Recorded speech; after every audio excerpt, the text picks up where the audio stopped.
Hello and welcome on this Christmas Eve 2024. Good health.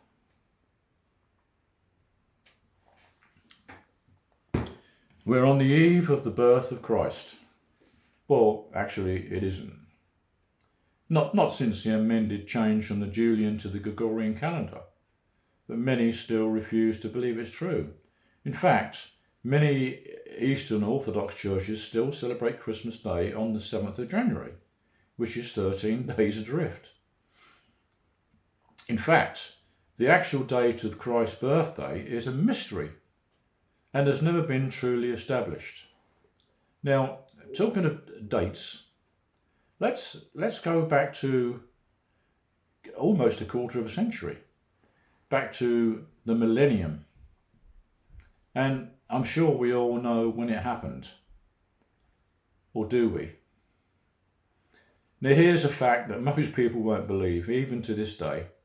The first day of the new millennium was in fact January the 1st, 2001, not 2000. So all you millions of people that celebrated the new millennium on January the 1st, 2000 got it wrong. You're a year early.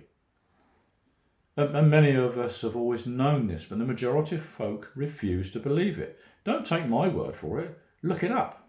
It's a fact. Now,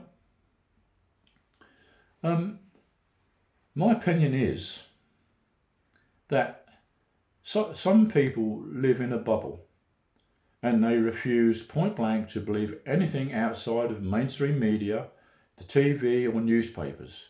Why? I don't know. It baffles me. And there are probably many, many reasons for this, because people think because they're in a bubble, they're safe. And you're no more safe than anyone else. And I'll leave a link to a video by Gabor Maté, who, excuse me, Gabor Maté is a lovely Jewish man who is experiencing such a person in a discussion. In the end, he just gives up trying to tell this lady facts.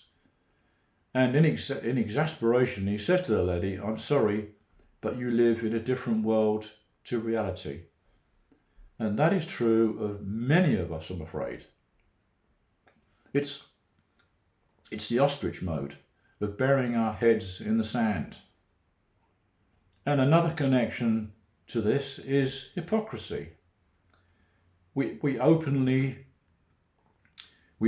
condemn some things, but eagerly support some things just as bad, if not worse. Now, our Prime Minister Starmer, who everybody detests, has just openly condemned the bloody regime in Syria. In the past, of course. And then he travelled to Saudi Arabia and embraced Mohammed bin Salman in a deal. And the Saudi record of human rights certainly isn't good. In fact, it's deplorable. But Starmer buries his head in the sand. And Saudi Arabia has plenty of sand for him to do that. Not to mention the oil underneath it. Now then, the West has taken over a sovereign country, fighting internal insurgents, and the whole world rejoices. But when Russia does the same thing for valid reasons, the outrage and condemnation from the West is deafening. Now, all of a sudden, the West, Israel and Turkey, carve up a sovereign country, install ex-terrorists to run it, and not a peep of condemnation from anyone. Double hypocrisy.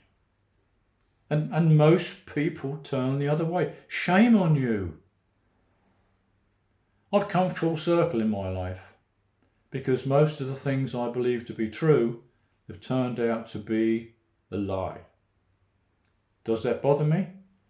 Not in the least. I would much prefer a hard truth than a soft lie. And when I shuffle off this mortal coil, I can rest assured that I didn't die of ignorance. And just remember this on this very, very special night.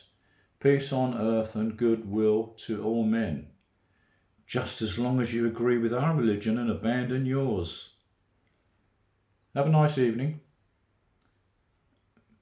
and a Merry Christmas. Many men, women, children won't, and many of them won't be here next year because of people living in their own personal little bubble. Shame on you once again. Sleep tight while you still can. Good night.